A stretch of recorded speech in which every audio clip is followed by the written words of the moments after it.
পায়েল মনপাখি চ্যানেলে নতুন একটা ভিডিওতে সবাইকে ওয়েলকাম। তো সবাইকে একটাই রিকোয়েস্ট আমার, যে ভিডিওটা পুরো স্কিপ না করে পুরো রেকর্ডিংটা ভালো করে সবাই মন দিয়ে শুনবে। তো প্লিজ তোর ফ্যামিলিকে তোর করার চক্রান্ত করছিলাম। হ্যাঁ, তোকে ফাঁসিয়েছি, কারণ আমরা চাইছিলাম দেবনাথ পরিবারটা জেল হোক, আর সেই জেলটাই করাতে চাওয়ার জন্য পিঙ্কি পাল আমাদেরকে দিয়ে সেই কাজটাই করিয়েছে। আমি বলিনি, তোমরা যেটা লাইভ দেখছো সেটা অলরেডি কিন্তু আমাদের সমস্ত জিনিস একত্রিত করে একটা মানুষকে পাগল বানানোর চক্রান্ত এবং তাকে মানসিক রোগী বানিয়ে দেওয়া পুরো পরিবারটা মিলে। এর যে কত বড় শাস্তি আছে তার অপেক্ষা করছে, কারণ মেয়েটা ওখান থেকে বেরোনোর সাথে সাথে আমরা মেডিকেল করাবো, তার সাথে ফিজিক্যাল হয়েছিল কি হয়নি সমস্ত কিছু প্রমাণ করাবো, ওর কেচ্ছা কেলেঙ্কারি সমস্ত সামনে নিয়ে আসবো। যে ও যে ফিজিক্যাল হয়নি বলছে, রিমি প্রথম দিনে প্রথম রাতে গিয়ে তার সাথে ফিজিক্যাল হয়েছে এবং সে কথা সে মুনকে বলেছে, আমরা সেটা অডিও রেকর্ড করেছি। এই লাইভটা আমি ডাউনলোড করব, এই লাইভটা ডাউনলোড করবে, এখানেই প্রমাণ হয়ে গেল যে তুই ওর সাথে থাকতে চাস।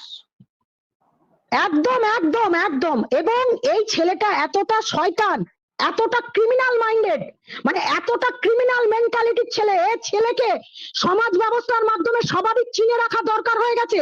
কারণ এই ছেলেটা দীর্ঘদিন ধরে এই মেয়েটাকে আজকে 3 বছর ইউজ করেছে এবং এই মেয়েটাকে মানসিক রোগী বানিয়েছে। এটাই আমরা প্রমাণ করতে চাইছিলাম, কারণ রিমির ভালোবাসাটা নিখাত ছিল, সেই নিখাত ভালোবাসা নিয়ে ও কিন্তু লাইভে কেঁদে এবং রাত্রেবেলা SMS করে আমাকে চিঠি দিয়ে ওই বাড়িতে ফিরতে চেয়েছিল।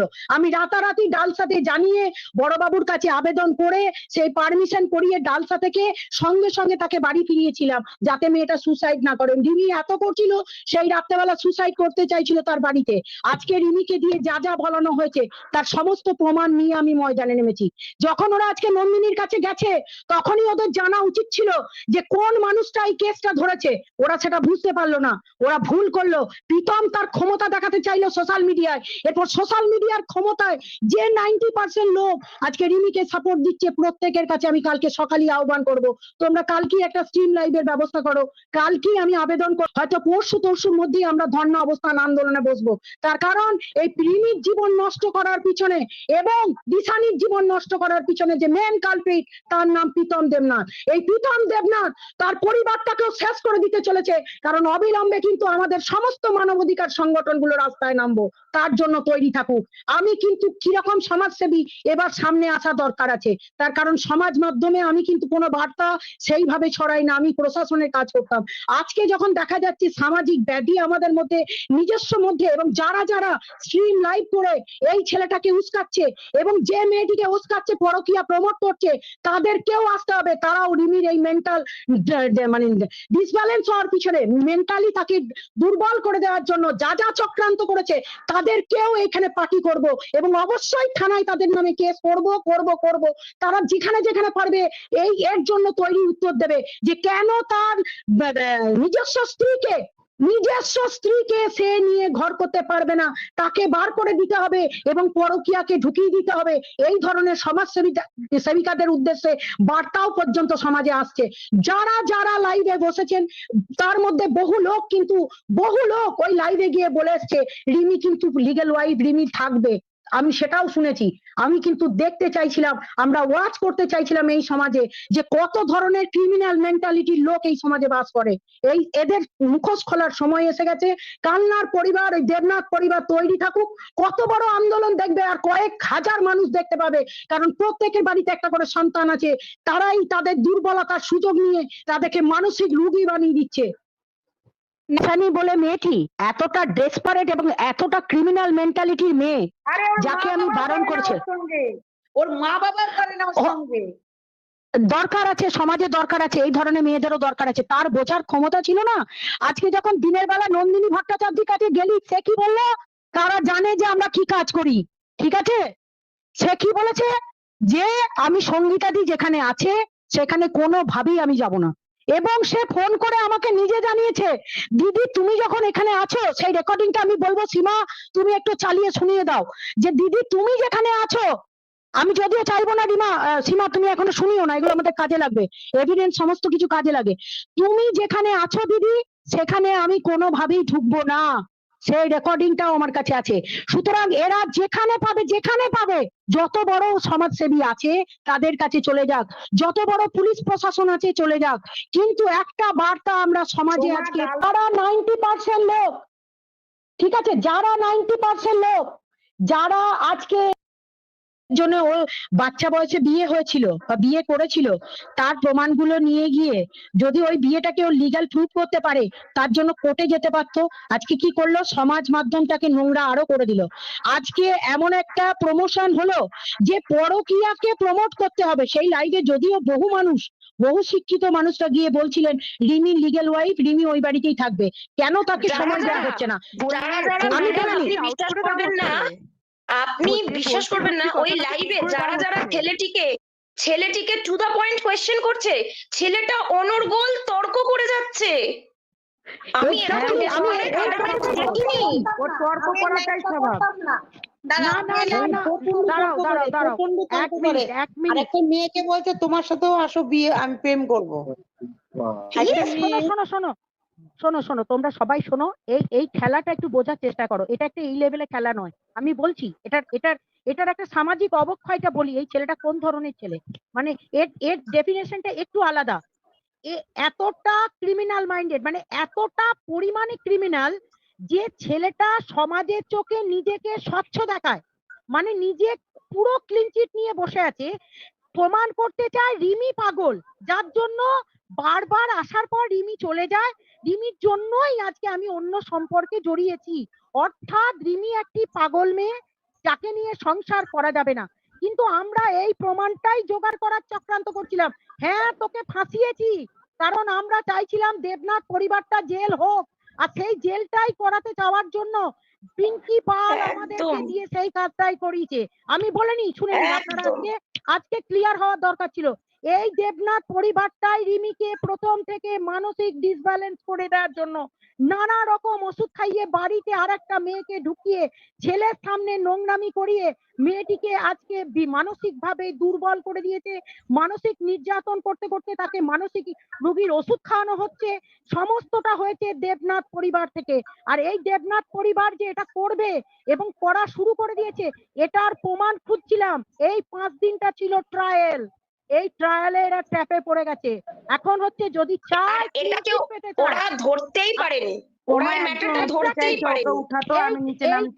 এইটা আমাদের মতো লোকের চোখে এরা কেউ এতদিন বুঝতে পারছিল না। আমার খেলায় তোরা পড়েছিস, আমি কোন লেভেলের খিলাড়ি তোদের বোঝা উচিত ছিল নন্দিনী ভট্টাচার্যের কাছে গিয়ে। ওদের বোঝা উচিত ছিল নন্দিনী, এক মিনিট কথা বলো না একটু।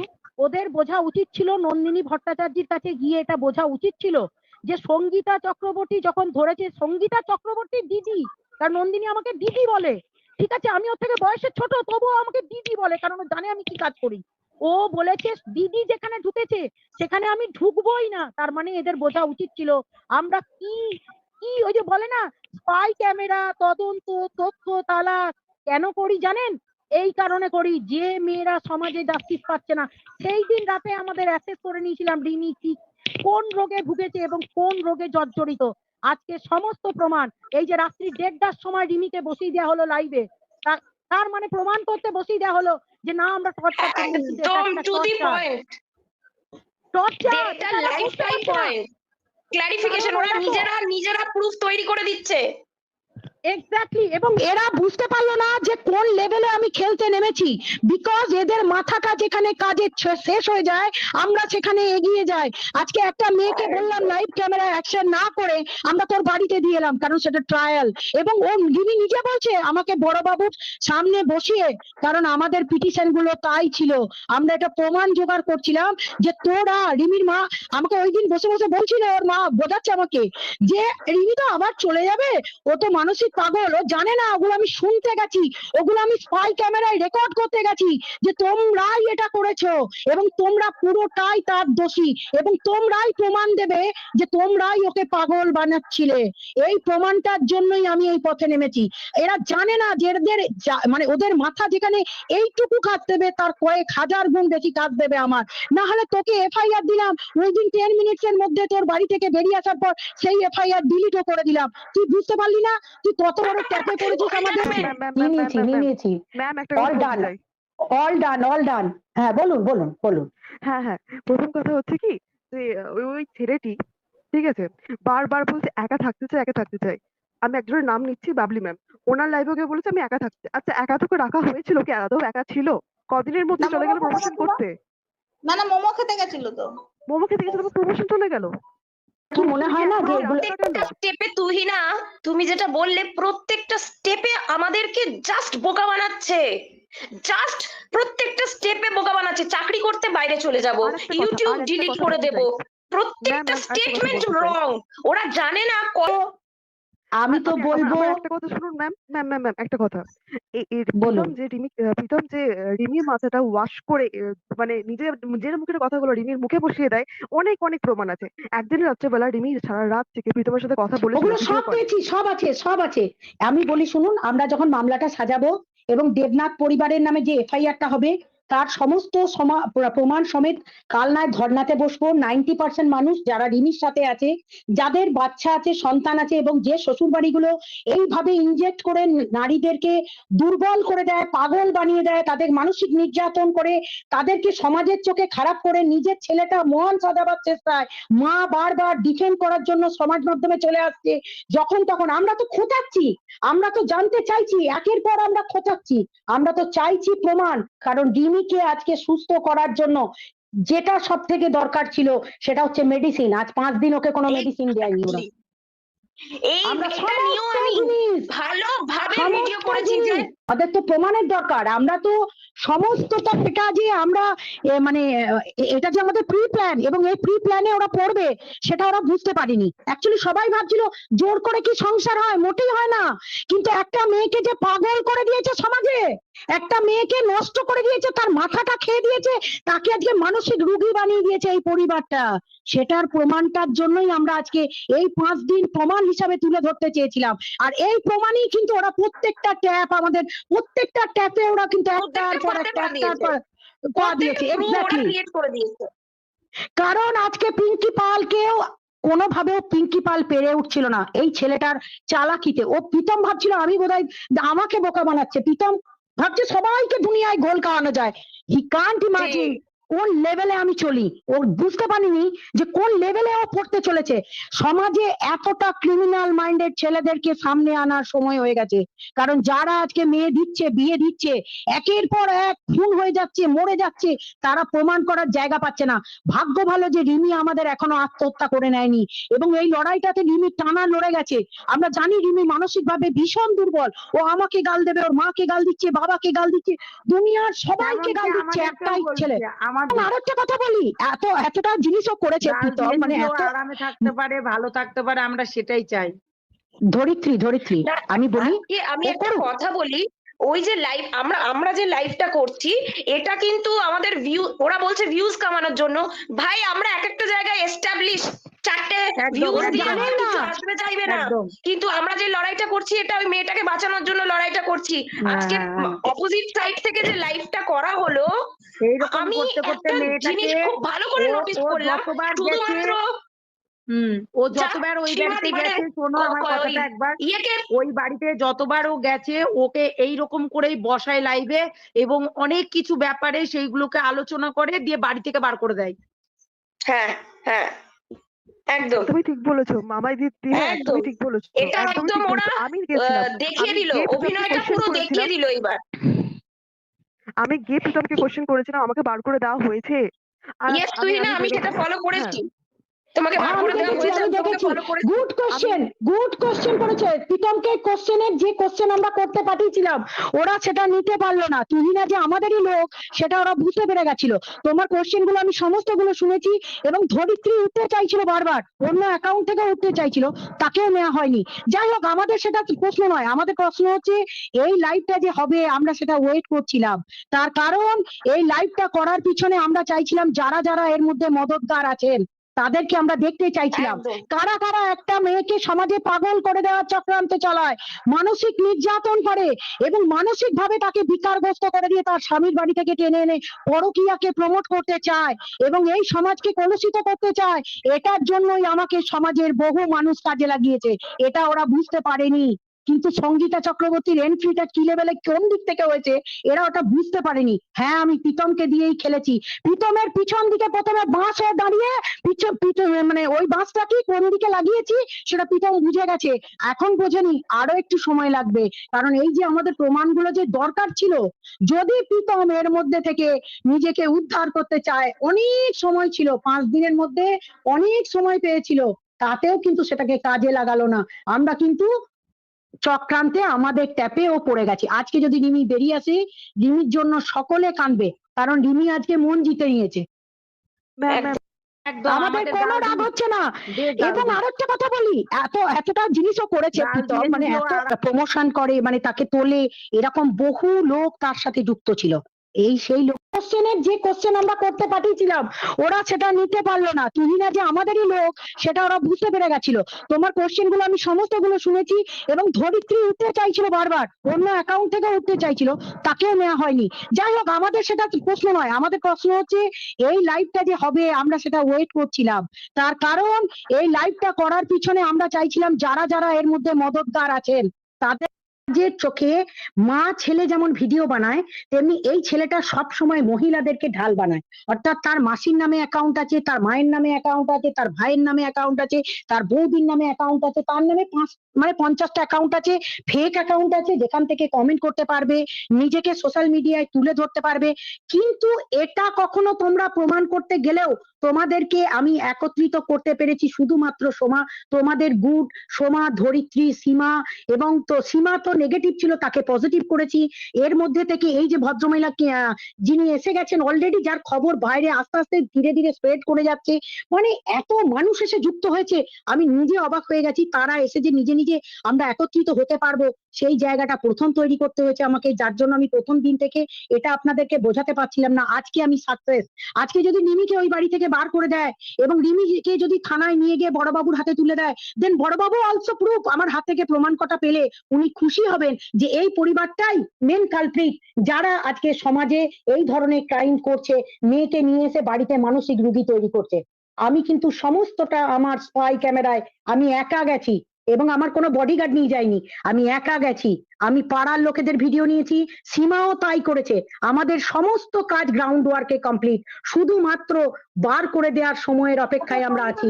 এটা ইল্লিগাল, এই বিষয়টা দেখার জন্য আমাদের যেটা করণীয় সেটা আমরা করে ফেলেছি। কারণ এইটা দরকার ছিল, সমাজ মাধ্যমে একটা জিনিস দরকার ছিল, সেটা হচ্ছে সীমার দিকে প্রত্যেকে আঙুল তুলছিল। সেই সীমাকে যখন ঘোরাতে পেরেছিলাম, তখন বাকিদেরকে বারবার বার্তা দিচ্ছিলাম পজিটিভ করুন, পজিটিভ করুন।